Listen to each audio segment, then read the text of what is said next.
For my EMG 445 lesson presentation, I was chosen to focus on reading comprehension, and I chose to focus on character traits.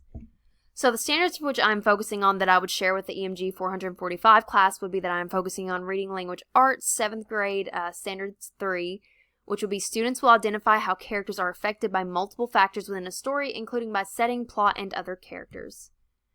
And for the students of which I would be teaching this class, which would be 7th graders, I would establish the I can statement and have it presented up on the board throughout the lesson so that the students could refer back to their learning goal, which would be just to be able to identify the different types of characters and analyze them to discover their traits within a story. So that would kind of give a baseline for our expectations for the day and our learning goals for the day. So I would start them off with a pre-assessment. They would take out their learning logs, and I say learning logs because I'm actually very familiar with them from observing multiple classes which utilize them. They usually are in binders, and teachers will typically have their pre-assessments and formative assessments taken on the same page, like the front and back, so that way they have the students' progress immediately there and stored away, so they don't have to worry about making multiple copies or losing copies of the students' assessments. So when they're written, so I would choose to do a sort of bell ringer assessment. Once the students arrive, I would prompt them to get their learning logs out and have this projected up on the board with the projector, and I would restate the question. I would say, how do we as readers define characters in a story? And I provided a little extra information at the bottom to answer in their learning logs and to provide examples of character traits they know or adjectives they believe could describe a character and explain how a reader might know such information. And at this point, 7th graders typically have a good baseline of knowledge for indirect and direct characterization. That's not for all students, but typically that's one thing that is expected, is that they've had some exposure to that. So what I'm looking for is students to provide me with an example of either or. I don't ask them to establish which one they are focusing on, because at that point I feel like it's not what we should really be concerned about. I just want to see if the students actually have an idea of what characterization is.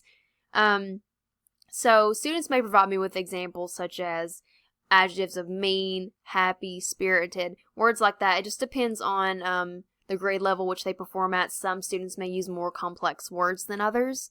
But students would be required to answer that, and then some of them might actually use examples such as John was mean. And as an example, I would ask them to use a sentence like that and say, okay, if John was mean, then if you can make up a sentence from a story, like off the top of your head, what do you think that the story could say to indicate that John was mean? And a student might provide me with the example that John was mean, and we can identify this in the text because it says, when John went to school late each day, he pulled Cindy's pigtails at lunch. And it could restate and say that's why John is can be identified with the character trait of mean. And not all students will be able to do this. I know that all students may have difficulty coming up with that creativity aspect, but I just want to get a basis of understanding for if they can name character traits or give examples, and that would be useful for the students to be able to kind of support that beginning of the learning of the lesson. And so after they complete their assessment, it would be about 5 minutes worth of working time. I would have the students participate in a turn and talk with their shoulder partners to discuss their answers. They would have about 60 seconds to do that.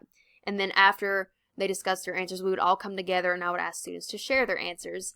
And if students were a little off the mark in their thinking, I would prompt them to explain their thinking so I can kind of see where they're coming from, or for other students to assist in what they believe the student is trying to get at, so that we can have a nice discussion of establishing a good basis of knowledge before we dive in. So for the I do as a teacher, I would use this passage to help inform students about direct and indirect characterization. Now, I'm assuming they have already been exposed to this and that they already have some prior knowledge about it, so it should make it a little easy in kind of a review. And this passage is very simple and quick and easy, and I think it would work well because most students are at a wide variety of grade levels at which they function at, and I think that would be helpful in being able to reach all students with these examples, because this passage is not too complex, but there's a lot we can learn from it. So for the I do, I would have the students instruct me and say, okay, well, do you know of any examples of indirect or direct characterization? That would be after I have read the passage to the students. And it says, Jared got off the train from his small farm village. He was now in the big city. An unshaven man with a trench coat with several holes in it approached Jared and told him that he was a police officer and that he needed to see Jared's wallet. Jared did not think that the man looked like a police officer, but he didn't want to get arrested on his first day in the city. So Jared reached into the front pocket of his overalls and gave the man his wallet. The man promptly ran away, leaving Jared with no money. So I would use a red and blue marker on the board as the students kind of provided me with some ideas. Of course, and I know that not all students may be that comfortable with it, just depending on what their baseline knowledge was.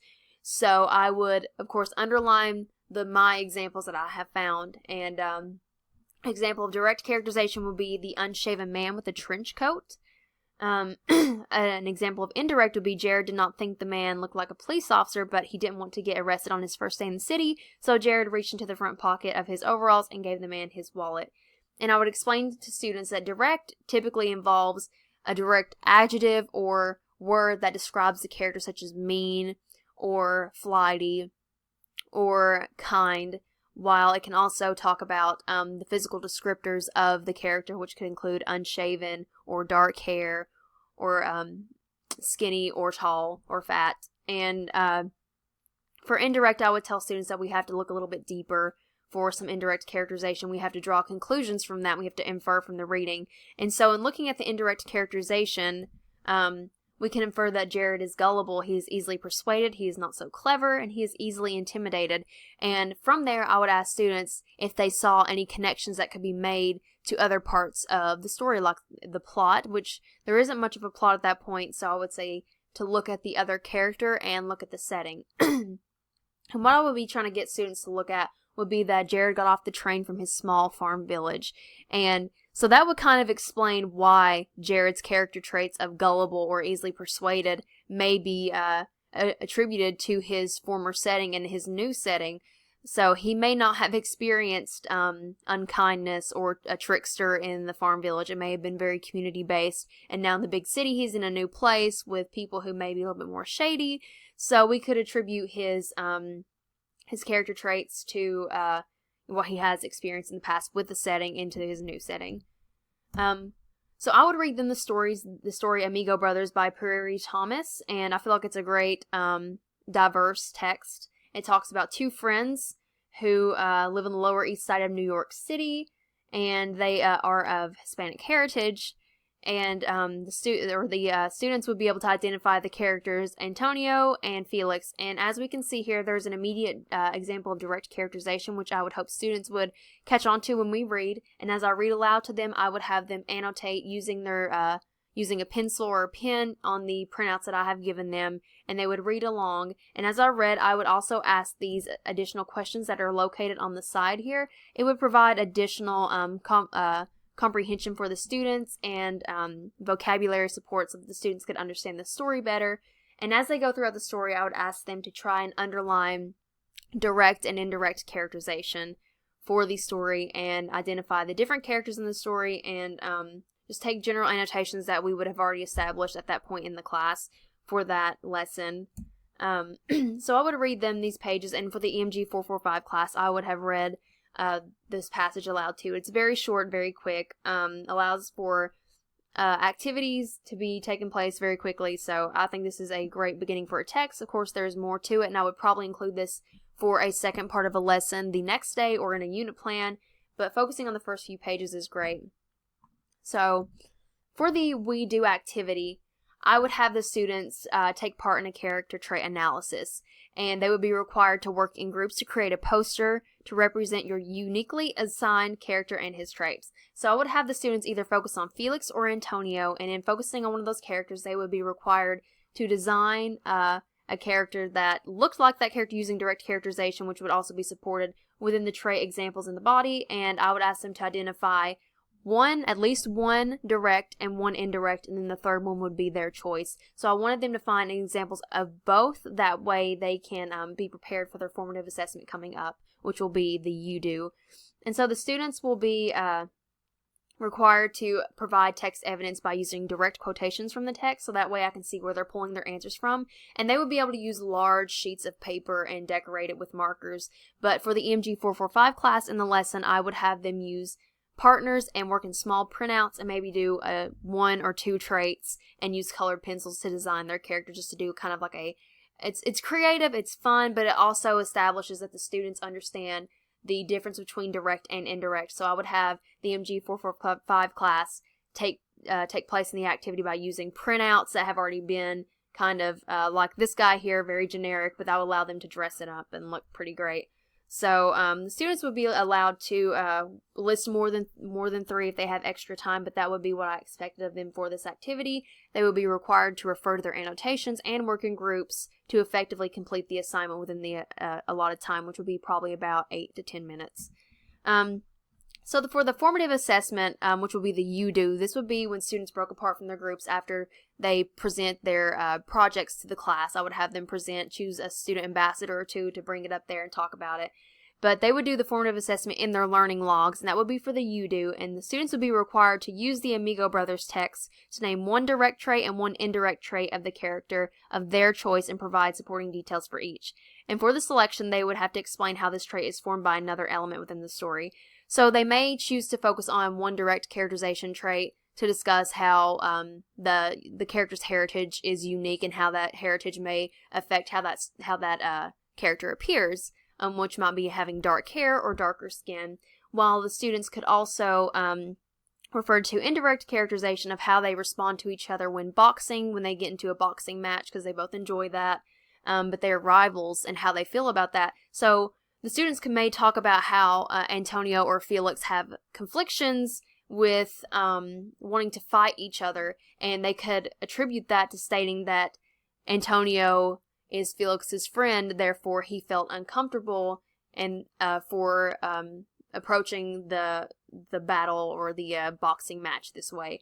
So the students would have to provide that the quotation, they have to provide that text evidence to support that, but they could connect it to the setting as well, or the character, but they connect it to the setting by talking about how in New York boxing is can be a big deal on the streets, and how it's something that a lot of the young people in the community are enamored with, and they could kind of connect that with how proud Antonio or Felix feel when they fight and when they win, or however they want to approach that. There's a lot of opportunities for students to be able to make those connections, and I think that's what makes the story very unique, is that it's not too complex of a text, but at the same time there's a lot to be learned about the characters from it, because it is very character driven.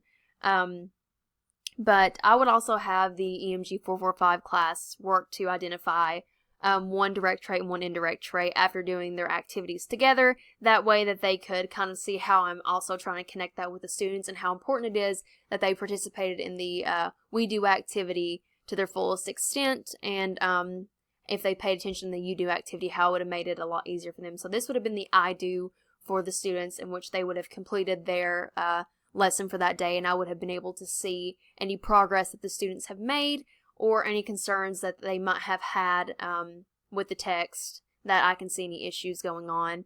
But I do think that this is a really great method of testing reading comprehension in students by letting them focus on character traits, as it's a fun activity for doing so, but it also teaches them on how to read closer, which is always something that is very important, how to think critically whenever identifying indirect characterization.